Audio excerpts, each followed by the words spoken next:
C'est une semaine spéciale qui attend les téléspectateurs de la France 2. En Californie, il commence aujourd'hui.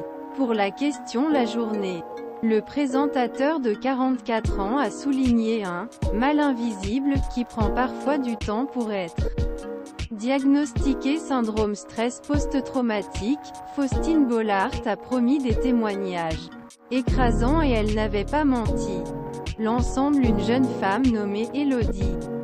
Elle fait le voyage pour parler de son conjoint depuis 10 ans. Quentin, qui a disparu il y a quelques semaines. La mère, n'ayant pas été accompagnée, souhaite aujourd'hui aider les gens qui vivent la même situation. Elodie révélait pour la première fois que Quentin était « têtu », qu'il travaillait beaucoup et a aidé de nombreuses personnes et l'émotion était palpable lorsque Faustine Bollaert révélait, avec sa permission, une photo de son conjoint regretté.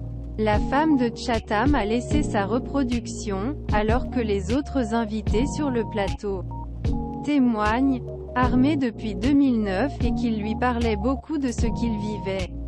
Il ne dormait pas depuis plusieurs semaines. Il était toujours anxieux. Il ne vivait plus. Il ne mangeait pas trop non plus. Tel dit. Il a ensuite fait une première tentative de suicide après quelques jours. Il a donc passé une nuit dans un CHU, en psychiatrie, et a été arrêté pendant 1 mois. Sous traitement. Il élimine. Ce n'est plus la même chose. Nous n'avons plus de vie. Ce n'est pas lui. Elodie a également expliqué que Quentin était allé voir le psychologue de l'armée ainsi que le médecin militaire. Le syndrome du post-traumatique a été mentionné, et ils leur ont été expliqué que d'autres l'ont vécu. Mais il n'y avait pas de suivi. Allez voir un psy spécialisé dans le DMR. Quelque chose qu'il a fait. Passément. Il n'est pas allé à sa 2e session et est décédé peu de temps après. Il a terminé ses jours dans son lieu de travail. En larmes.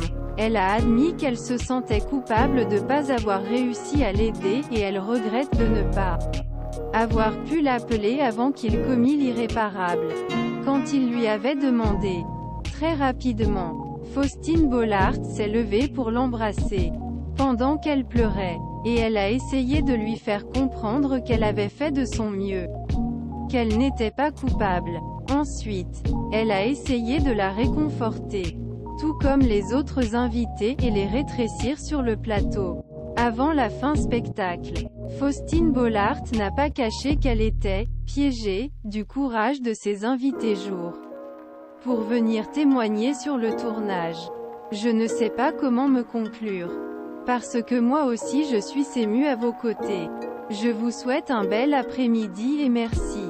Parce que vous participez aussi pour transmettre ces messages. Chi conclut. Nous avons ensuite pu découvrir déesse de la belle brune en train. Encore une fois, resserrer Elodie dans les bras et même mener un baiser sur sa tête, tout en essayant de sécher ses larmes.